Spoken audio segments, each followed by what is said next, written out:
Yeah, it's probably the worst game we've played. So this one's going to be a weird one to recap. I don't really want to talk about this game right now. I think I need to kind of sleep on this one, but more in a selfish way. Like, I want to go to bed right now. I don't want to talk about this game. I don't want to relive it. I have my mind made up about how I feel about it, and I don't feel good about it, like, at all. And maybe that's the biggest message that I can give tonight.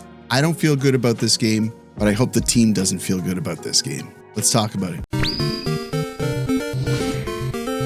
And it looks like he hasn't missed a beat. I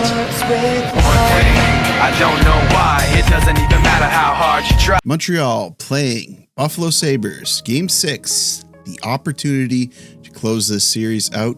And did Montreal take it? They did not. Playing at home, they played their worst game of the playoffs in the past 2 years. In the past 2 years, no, in the past several years. What was their last truly horrendous playoff game? This is an all-timer. The Montreal Canadiens lose 8-3. At one point, this game was 3-1 for Montreal. It was unacceptable. The puck control was terrible. They were not dealing properly with time and space. They were having defensive blunders, and they couldn't generate anything offensively. They weren't even putting shots on goal. They looked like a defeated team, a team that had all the momentum coming off of Game 5, with the ability to close out the series at home, with the home team backing them, with the fans screaming for them. Put up 5 shots in the first period, 10 in the second, 7 in the third period when they were down,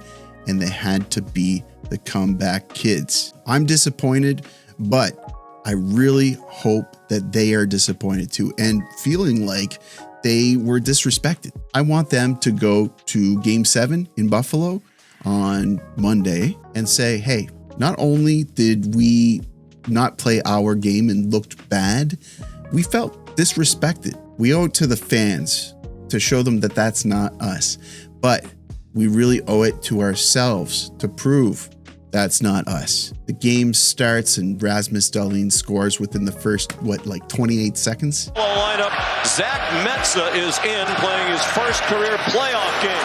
Good move down low. They score. They weren't ready. They weren't ready for the amount of urgency that they needed to output in this type of a game. But then they score 3 consecutive goals on Alex Lyon. Cueillir cette rondelle. Jacquet tire. Fait la Hudson. Hudson de côté. Le tir. Peut-être un surnombre. Evans avance. Evans toujours. Le tir. They chase him out of the net. Lyon leaves in 3 awful goals. These goals can be pinned almost squarely exactly just on Alex Lyon. That's no skin off of the rest of the Buffalo Sabres back. They can burn that bridge with Alex Lyon. They can say, hey, this is all your fault, buddy.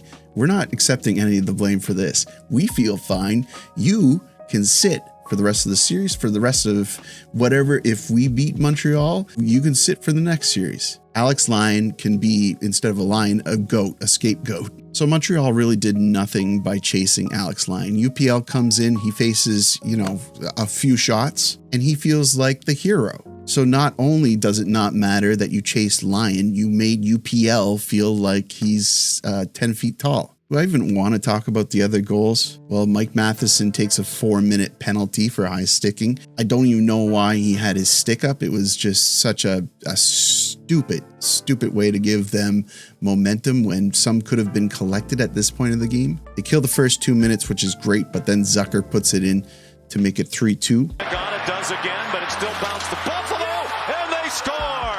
Then Benson has the whole team scrambling, and he finds his way behind the net to bang it in on Dobes. Then Jack Quinn puts in an incredible shot. You got to hand it to Quinn. He beat Dobes clean here. Dahlin's in deep. Quinn scores! But then Hellenis makes it 5-3. After Montreal gives up another 2-on-1, they gave up so many odd man breaks this game. It was disgusting. Why only one defender back, guys? Are you not prepared for them to turn the puck around? You guys were doing... One eternity later. I'm probably going to cut that part out. I just went on a big, long tangent. This is why I owed it myself to probably do this video tomorrow. Anyway, Jack Quinn would put in another incredible shot. These playoffs, Thompson passed it up. Tough angle shot. They score! Sharp angle. Dobes was just a little bit slow to get over on this one. That's going to make it 6-3, I think.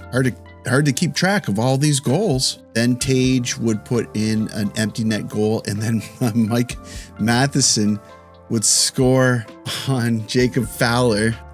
He deflects a shot 5-hole on Fowler. It's not on purpose, obviously, but it's just funny that Jacob Fowler's first allowed goal in the NHL playoffs was deflected by Mike Matheson. Kind of a good way to summarize how this game went. That's what I got for you tonight. I've been talking for 8 minutes. It's 12:39. Yeah, I just got to say that my family is more important than this game, but I still feel like I owe it to you guys to do a video because you guys are really important to me. I want you to know that. I appreciate you guys so much. Thank you so much for your continued support. Even the little filler video that I did today, you guys blew it up. I really, really, really appreciate you guys. And a game like this, that stings a little, you guys help me take the sting off a little bit. So yeah, you guys know what to do. Like the video, it helps me out probably with something. Subscribe if you're not already subscribed. I'd love to have you.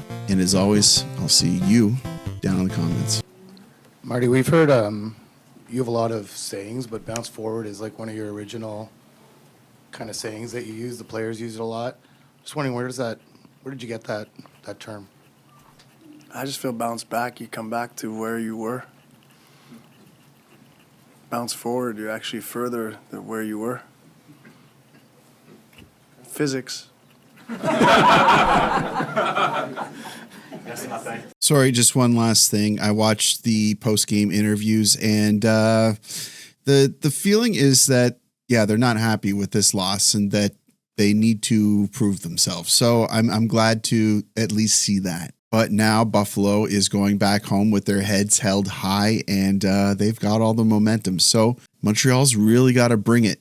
And it's going to be in a game where chaos can be created. If you thought that the Tampa Bay series was tight and that Game 7 could have been decided in a coin flip, the prediction for this game is so difficult to make. Montreal has looked like the better team this series, but after this type of a game, they really need to bounce forward.